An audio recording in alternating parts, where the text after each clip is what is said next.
Harry Potter and the Prisoner of Azkaban. Has murderer Sirius Black escaped from prison and going to kill Harry?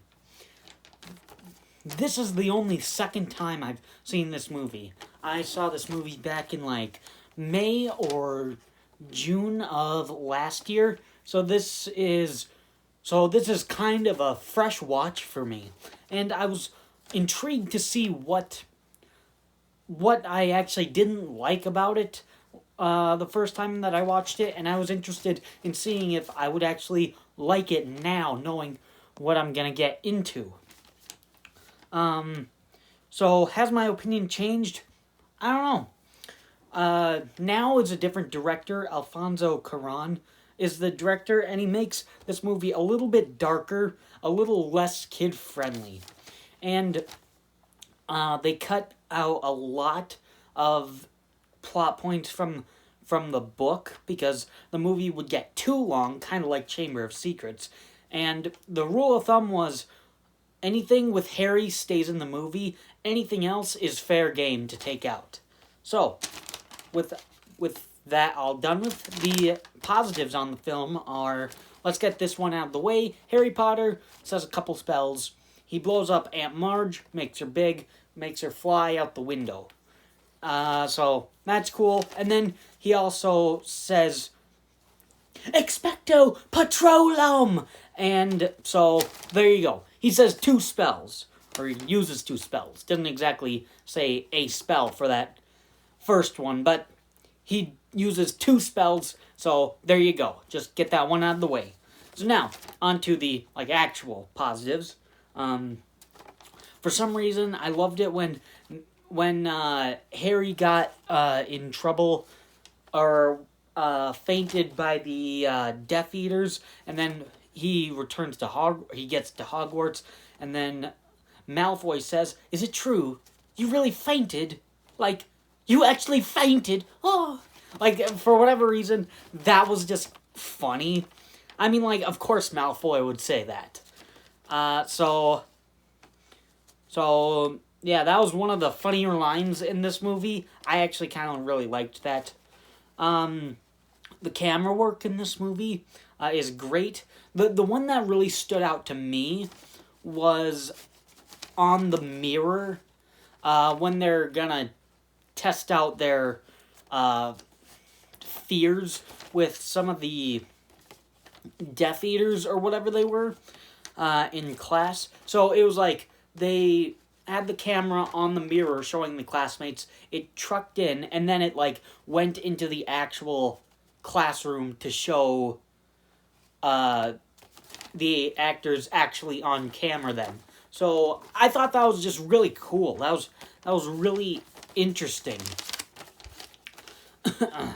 And the last positive is it was kind of interesting to see the events happen from a different perspective when they introduced this time travel item. So they go back in time to save Hagrid's pet and to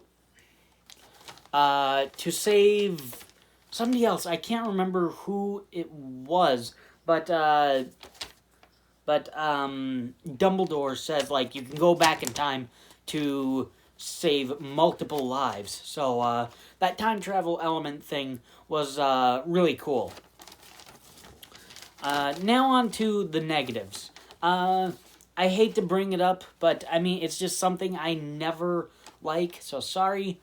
I don't understand why they send Harry back to the Dursleys. I don't really get what it serves to the story. The first one was to at least set up he's with mean people. He's in a mean household, so I get that. And then the second movie at least shows they still hate him, but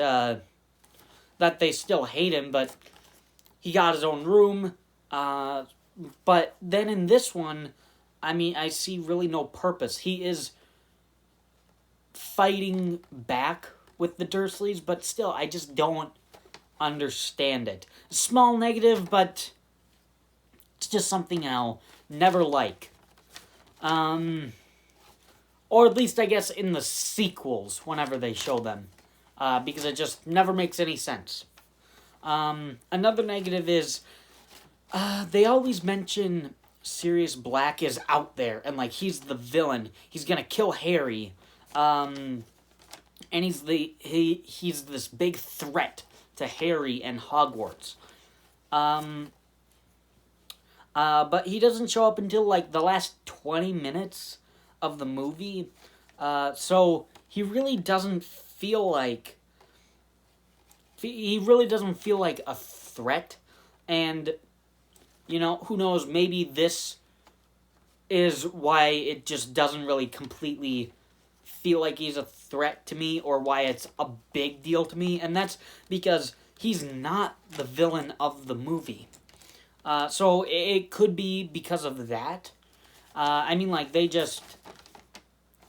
get there was this mystery of, like, this guy's out here, he's gonna kill Harry. But the mystery should have been, like, when is he gonna show up, and not exactly, like, oh, the reveal is, oh, he's actually good. So it was just not really that interesting. And the last negative is, although I liked the time travel thing, but the thing I don't like about it is the time travel element makes the movie feel a little bit redundant. It feels like the movie came to its natural conclusion, but then it just adds another 15 to 20 minutes to the movie. And now that I think about it, I guess it is to save Hagrid's pet and whoever the other guy is that I can't remember. It was Sirius Black. It was Sirius Black near the end when it was like the Death Eaters were attacking them. So it's like I kind of get that, but so I mean I guess it is kind of a small negative. Just because it actually does service something to the story. It does save 2 lives, so I guess I kind of get it. It just feels a little boring, I guess. But in the end, I think I like this one more than the first and second movie, which is crazy to say because a year ago, this would have been at like number 7 for me. This would have been at number 7 for me when I first watched all the movies. Now this might be at like number 3. So, I mean, that's a decent hike for this movie to go from number 7 all the way up to number 3. I know for a fact it's not going to beat out 2 of my favorite movies in the franchise, which you'll find out when those movies are when we get to them eventually. So, again, I'll have to finish up the franchise just to see if, like, is this going to stay at number 3 or is there going to be another movie that I'm going to like a little bit more than this? I don't know.